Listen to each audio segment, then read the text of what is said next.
Hi, everybody. Hope everybody's doing well and helping themselves out in relationship to these times. Um, and just continue to do the best you can. I have a question here from Susan Hardy, and really kind of a difficult but very interesting question, I guess.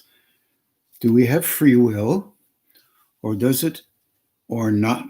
Does it or not work with a universal design, the laws of consciousness of of all that there is? I'm not sure I understood what the question was. Do we have free will, and how does it work or not work with a universal design, the laws of consciousness or of all that there is? Anyway, I kind of get the drift. Is all we do and think from patterned and learned behaviors? This is a really complicated question. We have a basic dilemma when we ask questions like this, because even though they're really good questions, there's something that we are not really looking to that lies underneath everything. And this is kind of a semi-hard sell, but I'll talk about it anyway. There is a universal flow in each and every one of us. I've called it love, or universal energy, or life force. Others might have called it that.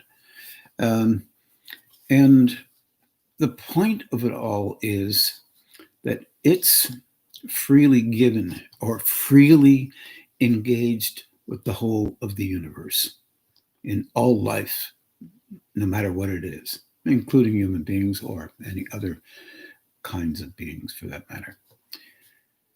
The dilemma is that we have very little perception to acknowledge that particular expression. So normally we would call it, we have within us an intensity that we use to do basically whatever we want to do. And our personalities take,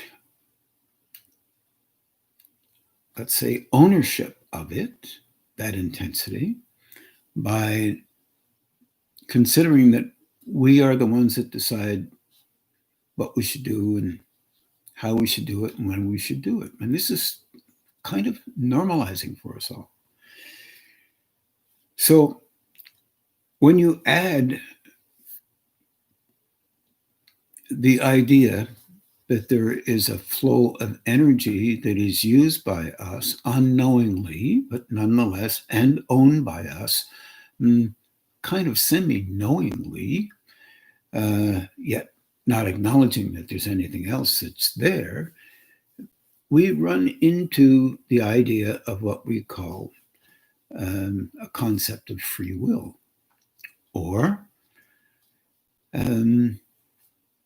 we attempt to understand our relationship with it as if it does not exist and we are the ones who exist and relate to it. In other words, we are the maker of it and we function with it. We're the captain of our own ships, kind of thing. And everything is us. That's the secular way of looking at things.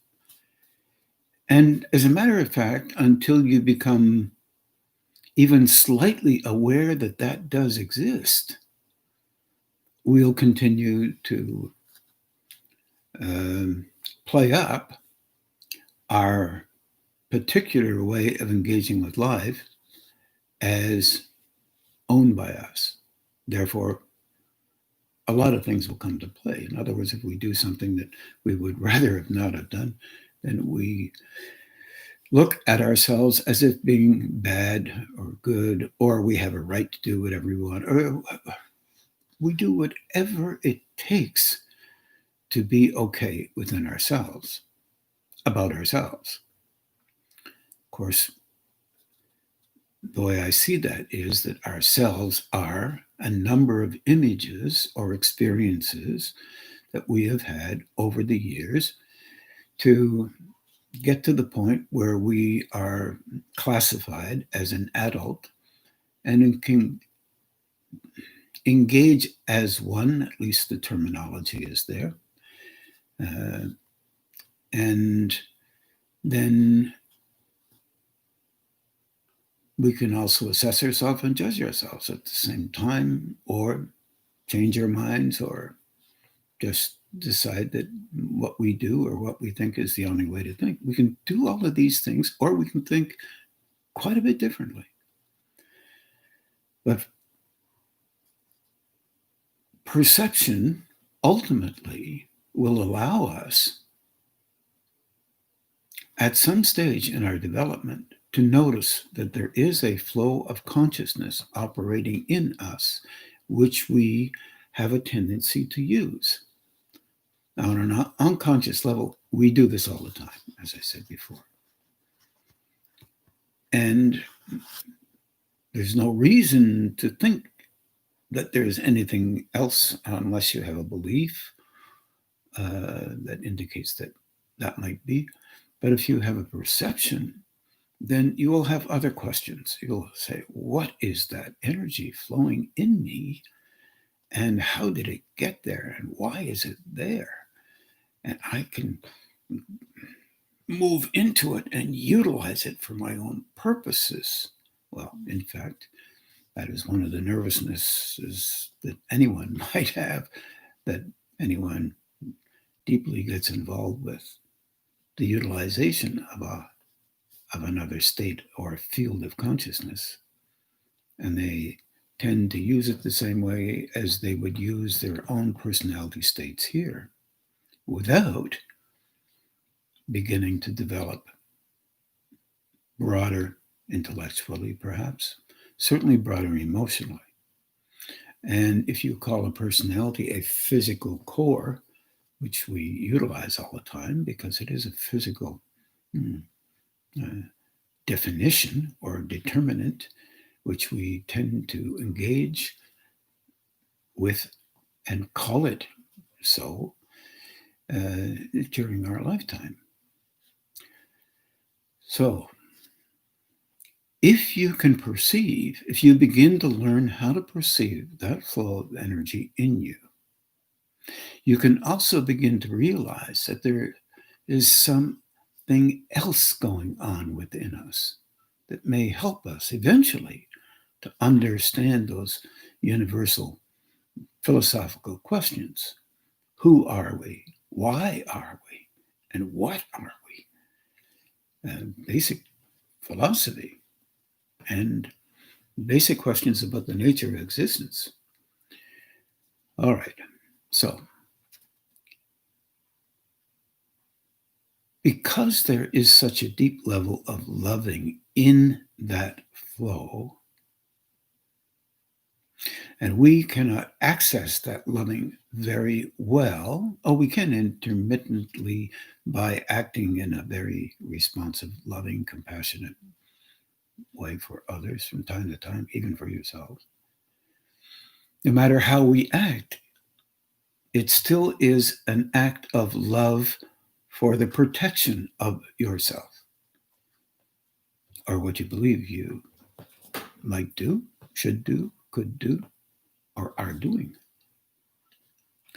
None of these things are negative, they're just what we do. Understanding that we do these things is quite a step. So let's get back. When we begin to perceive this level of love, then the idea may come to us that if there is this level of love, and it touches us, then it seems to have a very high opinion of humanity, in that that level of loving will allow a different way of thinking with respect to others in our species and ourselves, of course. Because it's love that's in there. If it affects our personalities more and more through conscious awareness, in any kind of middle ground, along a continuum, for example, that would relate to coarser levels, maybe axe murderers and people who just can't stand other people and all the rest of this stuff. But it's a continuum. And then you move towards a more middle ground where you notice not everyone is perfect, and neither are you. And then you move into a place where you meet people and you notice that flow of love in them, even if they can't be aware of it themselves. And they're using it for ideas that relate to making themselves more important than Santa Claus or any other being you might think of. Then you begin to realize that in spite of the fact they're not using it perfectly, that love does not give up on that individual, as it may ultimately move in a direction through perhaps other lifetimes where it can begin to broaden out and engage with that deeper sense of loving or flow of loving that might allow their personality to be fused with it to some degree, so that it can allow, the personality can allow, within that timeline, can allow itself to understand broader the existence of itself at that time. Okay. Then what happens then, Susan, to the concept of free will? If an individual at that time realizes what is going on,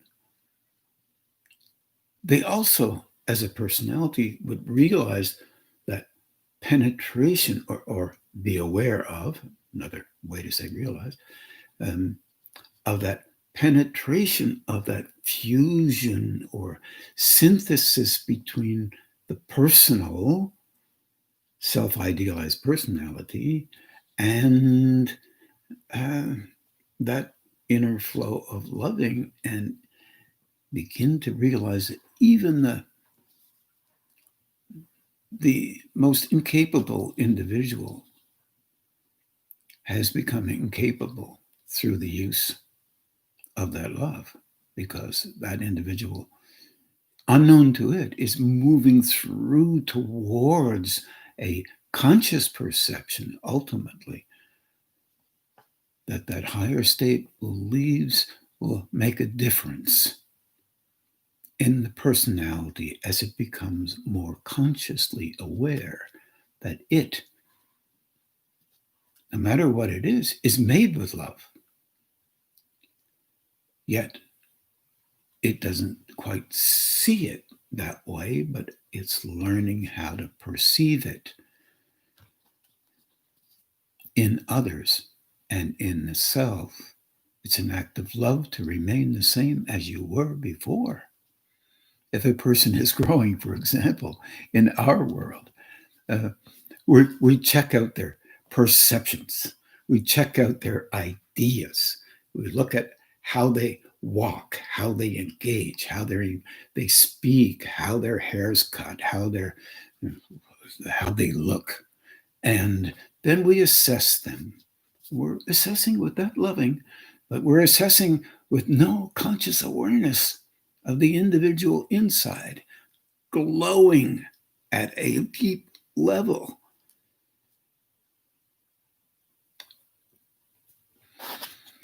And then we have diagrams, and we have definitions, we have scales of what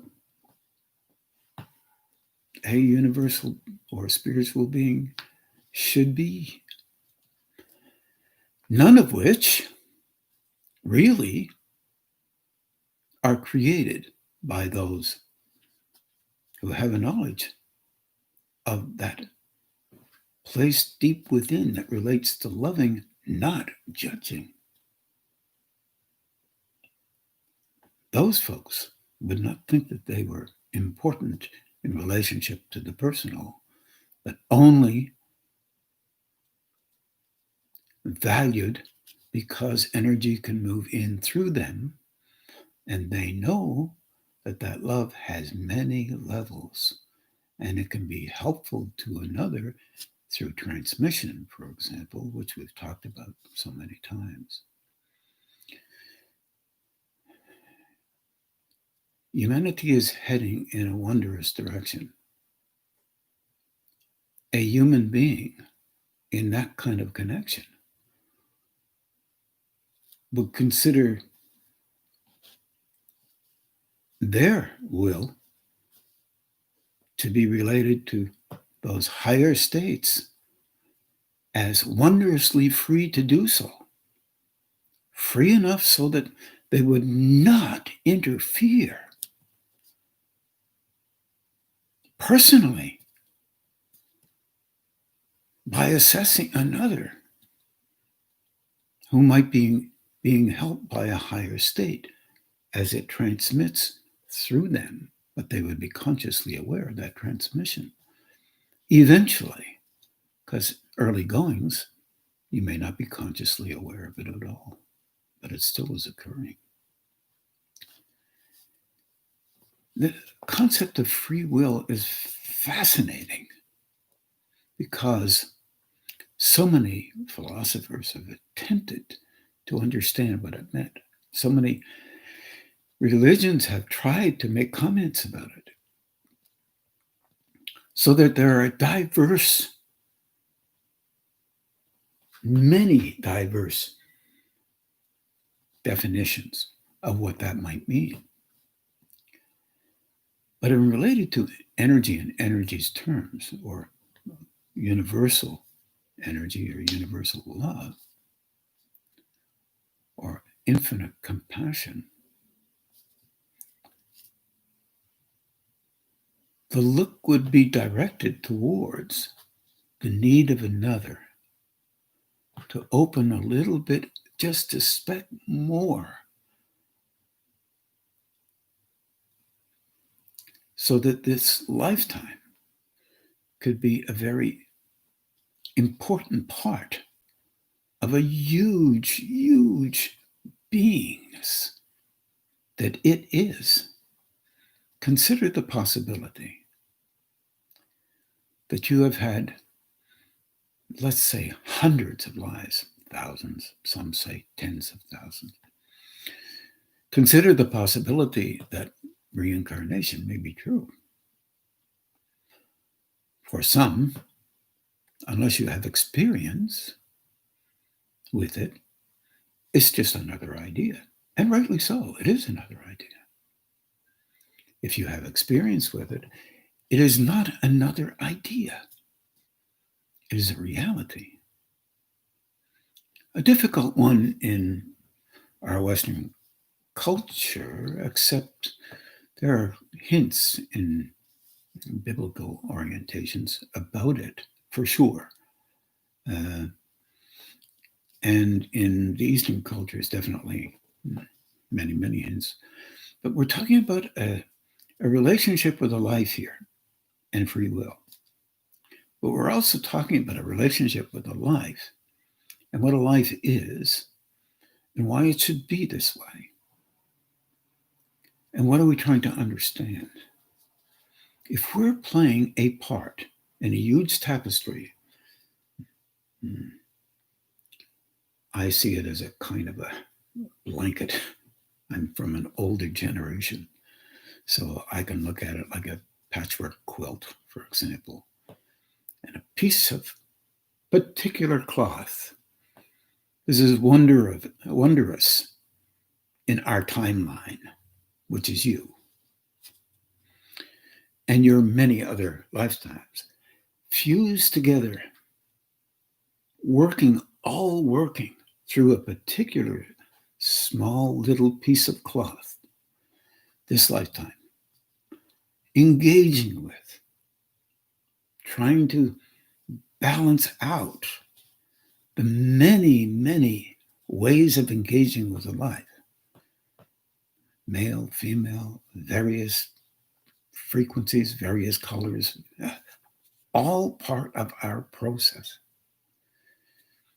Various attitudes, trying to find a middle ground where energy, not only energy can pass through you in a way that you can be conscious of and be a part of, helping others to do the same thing. It's not a competition. It's kind of a helping. It's a service. And so you meet within yourself many aspects of existence, and some that you are aligned with, as Susan was talking about, in terms of patterns from this current past. But there are many other patterns as well. But let's say this current past, and then trying to make sense of it. And what you have to make sense of things with is what you've learned, what you've experienced, how you've been engaged with life, those who brought you up, the people around that, how you look at yourself, how and others have looked at you, all of that. And you're looking at it from an outside way of looking at things, not an inside way of looking at things. You're looking at it from, okay, how can I prove that I'm okay? How can I prove this? How important am I? Or how unimportant am I? All of this kind of measuring equipment that goes along in the 8 billion plus people that we have right now. It's just the way it works. And suddenly you begin to become aware of a flow of energy moving through you. And when you sit back and engage with it, you feel love. You feel a gentleness. Oh, you can feel also your intensity. So you're trying to get past that a little bit, because that's what your normal tones are, because you're dealing with a world and you're trying to survive it. And slowly you're trying to calm it down, whether you're using nature to do that, whether you're using listening to people with a quiet voice, or whether you're turning inside and meditating, using prayer, using mantras, concentrating gently on a tapestry. I don't care what it is. Listening to someone speak about something that really basically sometimes makes sense and sometimes doesn't. But what you're doing is you're trying to engage with an aspect of you that will always let you be the you you've cut yourself out to be, until within a second you decide that that isn't quite what you want to be. Then you can begin to move to the perimeter, the boundary of that edge of you, and try to step outside, while one foot is, of course, inside, or inside your personality. And slowly get acquainted with that sense of engagement, that perception of that flow, that gentle, loving beingness that is in every single individual, along a continuum of perception. It's meant to be accessed. by everyone. In the softer realm, in the middle realm, so that we can say, this, yes, this is what I like. If I can get that by letting myself just be quiet, and it happens once, then I know it's there. It's a realization. You can't throw out realizations. You can defend against them, but they still happened. And we are very experiential human beings. We like to live in our heads sometimes. Yeah, sure. We even like to live in our emotions sometimes. And if you're young enough, you like to live in your bodies sometimes. We're physically oriented beings. And we have a cast towards, we throw towards becoming more able or protecting our system the way it is. And you have the freedom to do that. You also have the freedom to grow beyond that into a place that is unnourished by your experience. As I said that, I realized that may or may not be true. For example, if you have been involved 15, 20 lives ago with being a holy being of some kind, I don't care what it is, it just doesn't matter. And what that means is you linked up to another state in a particular way for a particular purpose relative to the time that you were living in or the plane you were living in. And suddenly you realized there is a oneness there. And you forgot you because you were focused on the oneness and realized that was not of your personality's making. It was of the making of a beingness, something different than what you constructed as a personality. Wherever you were living, could be living in a cave, could be living in a swamp, God knows. Living in a forest, you could be living in a palace. And you began to know something different. That is still in that structure. That you have free will to engage with.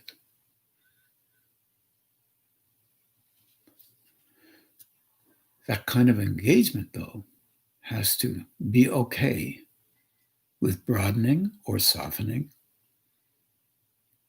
the needs you have to be exactly the way you are now, but not 1 second before it's okay.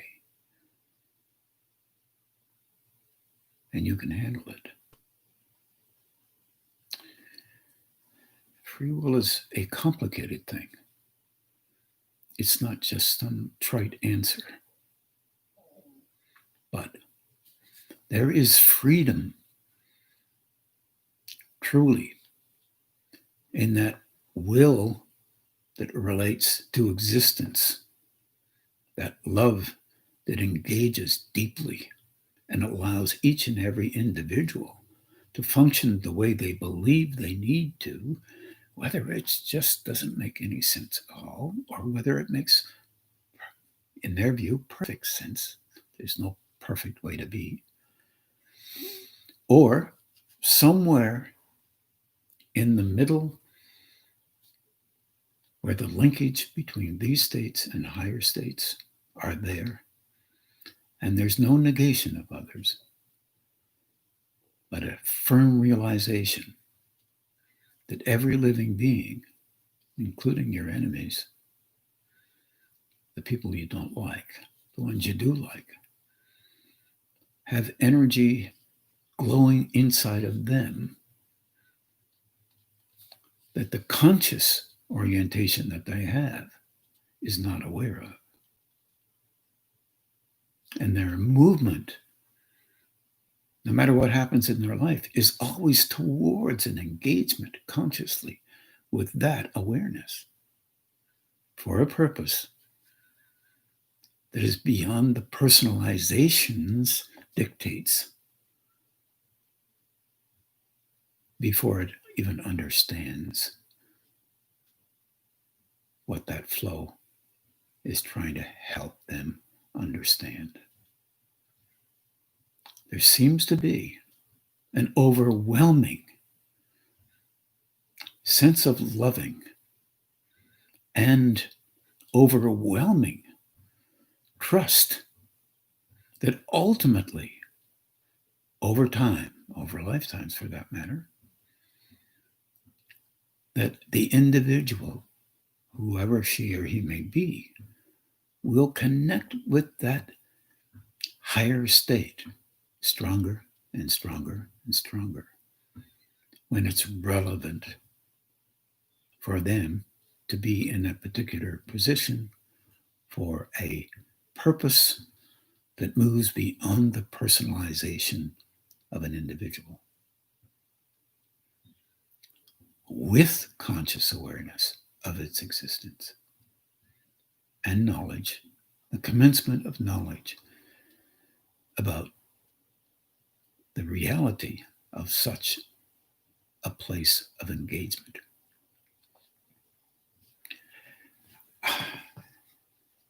I hope I did a little bit of justice to that. Susan, one other thing, I try to write some things so I wouldn't forget them, and then I never look at my notes, but anyway, I'm glad to have them there. We have this process of assessment that goes on all the time, and I think we have to have it to attempt to make some kind of sequential sense of things. Other people call it judgment or some way of looking at things and associating one thing versus another. I think there's a lot less versus in most things, but a lot more movement and misunderstanding. And there is a vitality, a sense of vibration, if you want to use that word, energetic frequency that actually makes us nervous when we're moving along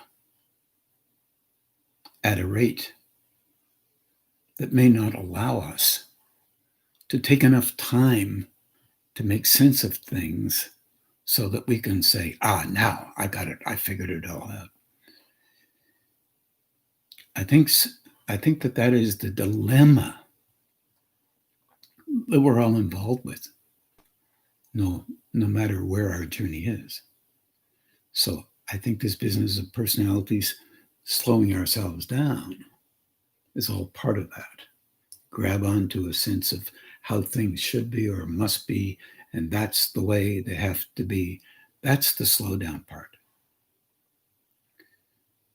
I think that's been going on for a millennium. I don't see that as negative, but I do see that as really slowing us down. We do the best we can with this. And as you can see, if you're an educated person, so you read, the materials you read will be there so they can slow you down a bit. They will help you to think things through in the eyes of others, by the way, not in your own eyes. But eventually, if you regurgitate what you've read, you'll come up with almost similar words to what they said. And at some point, it'll move from your mental facility, your so-called thinking modality, which is really fine, to a point that is more referential to a sense of acknowledgement. My God, I think I almost have it. And there will be a moment where you'll believe you have something. I call those moments a new baseline or a new place or a new reference line or point where you will move forward from. Enjoy them. Be happy with them. But what also comes with them is a new assessment process. Oh, now everything is only this way versus that way. It happens most often. Eventually that softens down 10, 15, 20 years sometimes, 20 seconds for those who are lucky. And then you realize, oh my, maybe there has to be more. And there probably is.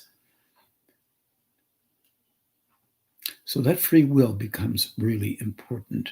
You have the will, the freedom to reconsider all things, or slow down and stabilize all times. You have the right to not agree with things. You have the right to agree with things. But all of that is you growing through you. Therefore, it is important that you attribute, or at least grab onto a moment where you can allow yourself to reconsider whatever it is you come up with.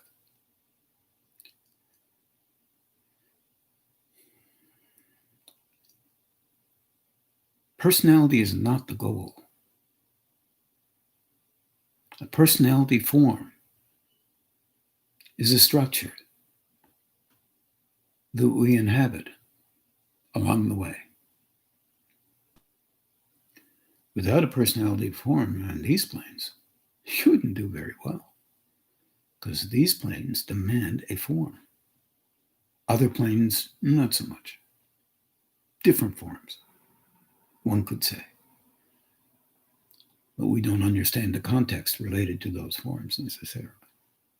We would believe they would look like us, not necessarily at all. Maybe energetic in nature. Maybe just a vacant perception.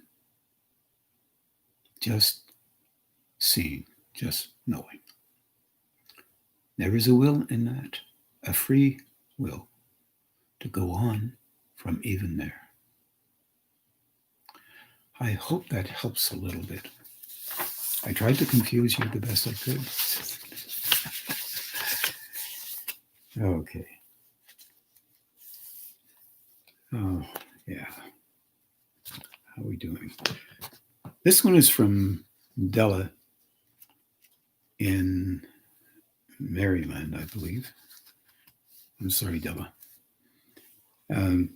She says, I'm noticing the words pain and fear coming up in our talks and meditations. Wow. Been noticing how they are everywhere, tucked away in so many places. I'm assuming you're talking about personality stuff. It's the same for all of us. And we don't even know they're there.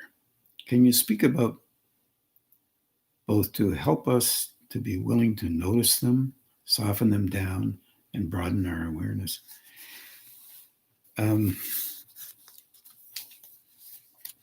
I don't know very much about everybody's background.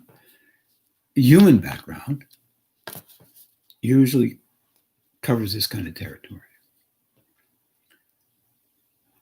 Wherever you are living, whatever you are doing, whatever your parental background is, whatever your relationship with life is, from the time that you're in the womb, and I mean in the womb, constructing a sensing system related to the physical form before you are out into our world, You are sensitive to tones. You're sensitive to internal responses of the carrier of you, the mother of you.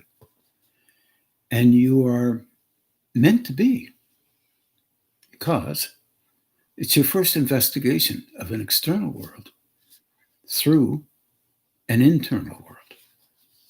It's really interesting.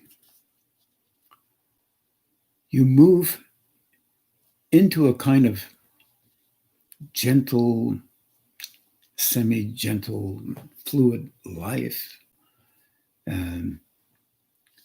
into a world that is profoundly bright.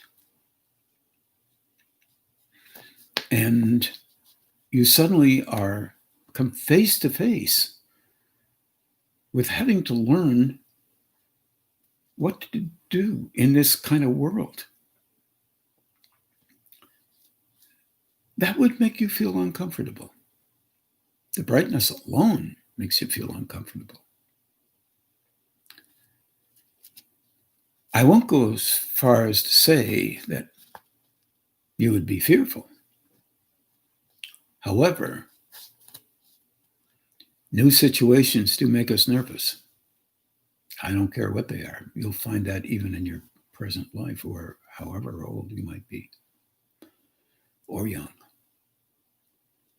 Movement away from the natural inclinations of how a life should be never enters into our mind at that age, perhaps, but a sensation of awareness, a different kind of awareness moves into our mind. We're not used to it. How would you respond to a given situation that is brand new to you? All right, natural tendency. You moved into the existence of these planes, and you have begun to learn about these planes immediately. And it's thrust upon you. You didn't ask for it. Bingo. It's right there.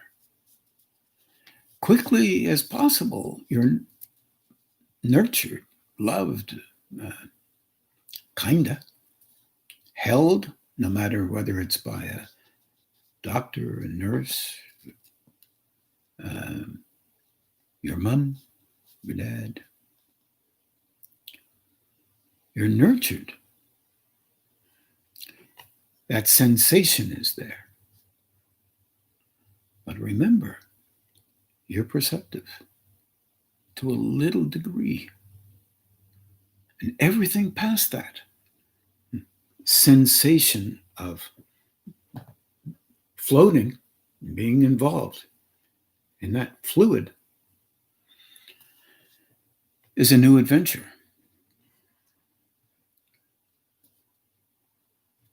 We also now go into a period of training. This all sounds normalizing. It's annoying. Why normalize things? Well, because it's true. You go into a period of training. You'll do things, and you want to see how your parents will react when you push your dish down on the floor, and you kind of get into a reflex of doing it 3 or 4 times, and then they try to teach you not to do that. And there's many other things. I don't want to bore you with all this stuff. But these are sequentially engaged. There's a number of these things. How your parental background reacts, how you respond to that, how you sense their engagement with life, because energy from them is hitting you all the time, touching you, trying to support you in a realm that relates directly to how they have supported them. Unknowingly, of course. But energy is energy. And it touches you as you touch others as you get older. There's a tremendous level of engagement energetically, as well as consciously personal. This personalization is always trying to fulfill little pieces of how things should be, small images coexist together and make bigger images, come together, and you make up an idea. You start to use your emotional mind. You start to use your mental capacity. You see things that don't make sense to you, but it doesn't matter because your sense making is younger, older sense making is older, and you are part of the cultivation of a form you call personality, physically, emotionally, mentally. In the old days, they would spank you. In the newer days, of course, they would be very ever so gentle, but they may use words. They may use tones of voice. They may use intensity inside them transmitting in your direction, and then come out with a kind of a helping mode, that because they think that the external part of them is the only thing that's affecting you, and it's not, of course. All of this goes on. Mixed all in this is the concepts of pain and fear. At the other end of that is loving, gentle comfort, a glowing sense of quiet and engagement that is just wonderful. It's a continuum again. In the middle, a mixture of both. Sense making doesn't really talk about continuums. It talks about, I have a focus on what's occurring now, and this is how it is, and that's my life right now, this second. It isn't, of course. But we bring to bear the full intensity. If we're hurting, we bring to bear our full defense against pain, against fear.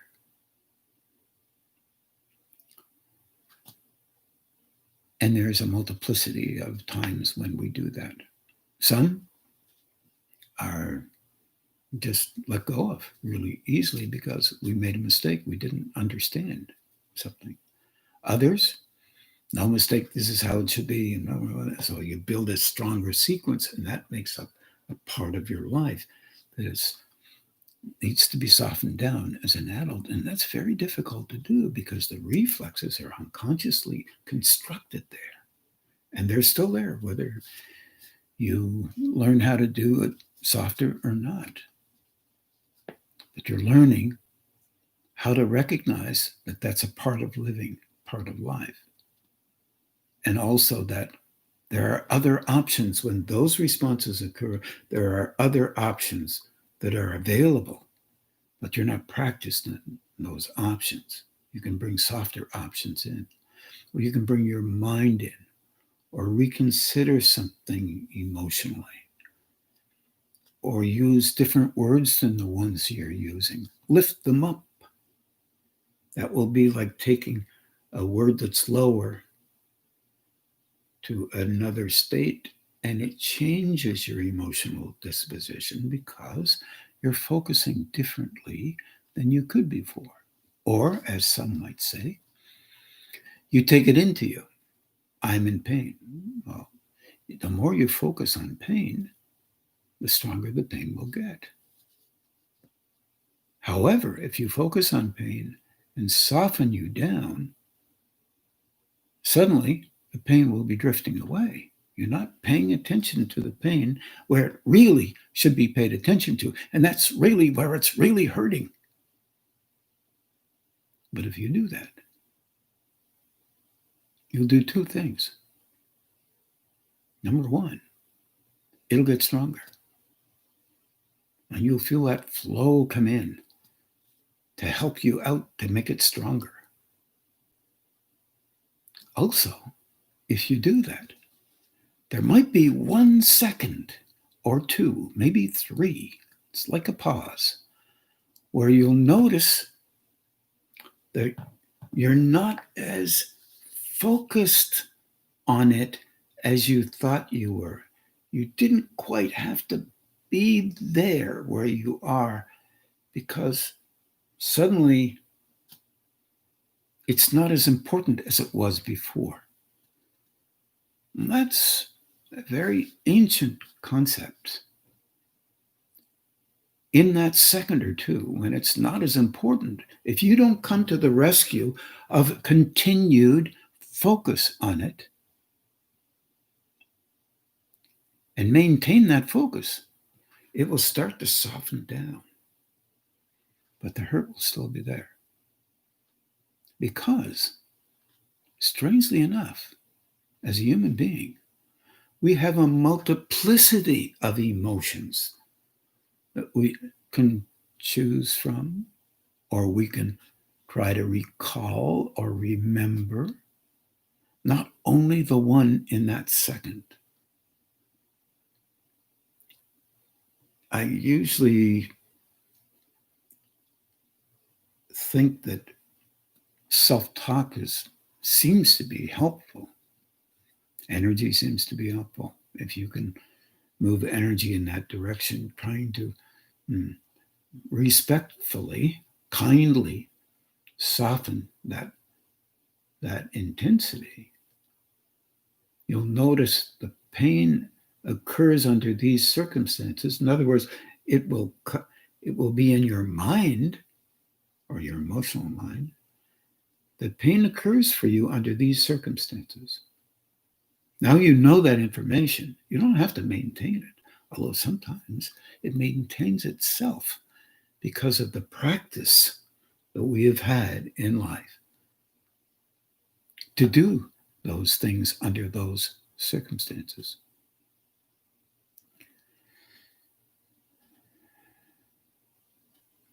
This is very, I could say honestly, a little bit more difficult than just saying, "Hi there, how are you?"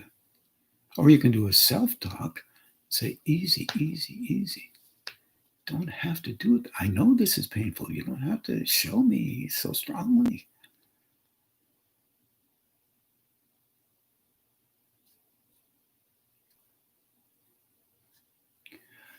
I'm not sure that's what you are after, Della, but I do know for sure that all human beings have gone through training related to pain and fear, basically because there's so many new things that we had to learn throughout our lifetime. Some we did really well, some we didn't do very well. So many things we did well, and so many things we also didn't do well in our lives. And I don't think there are too many people that wouldn't like to take back a few things that were reactive in their system. But no one ever said we're perfect, and we do not have to be perfect. We're trying to be a little bit more conscious.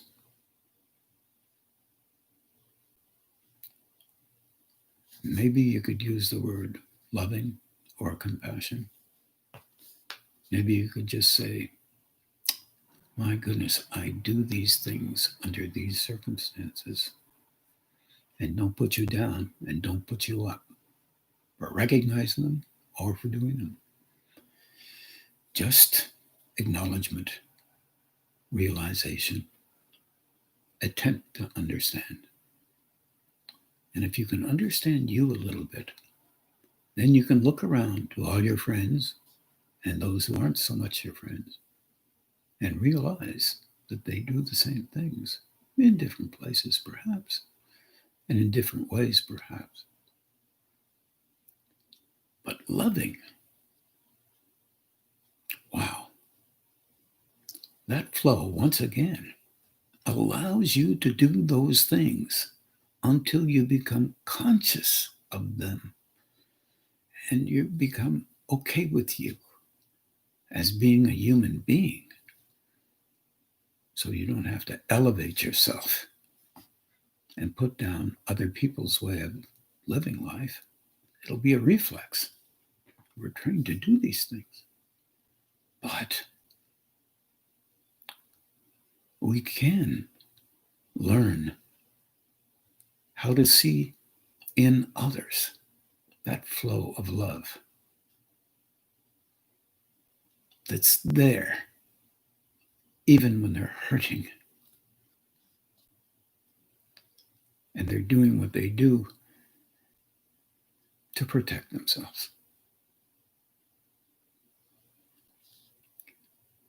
And we begin to know how difficult it is when we are hurting. And slowly, in a very refined way, not so refined at first, begin to realize how difficult it is for them to do anything other than what they were trained to do by them, by the world, by the circumstances of their life. I think we're just about out of time. I want to just thank everybody. There's quite a few people who have sent me some questions, and I haven't been able to get to all of them. I will over in 2 weeks. I'll go through some more. I'm always interested in your questions. No matter how weird they may sound, they're not weird at all. If you ask them from a place where you can't really formulate them perfectly, but you can get them to a point where you're trying to make sense of what they are, then they're heartfelt. And that's all we can ask of ourselves. So I'll see you in not next Thursday, but the week after. 20th. On the 20th. And have a good evening. We're going to meditate now. And we'll just move everything around so that we can listen to the music. Have a good meditation.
just begin to do the balancing and grounding, and have a very good evening. Take care now. Good night.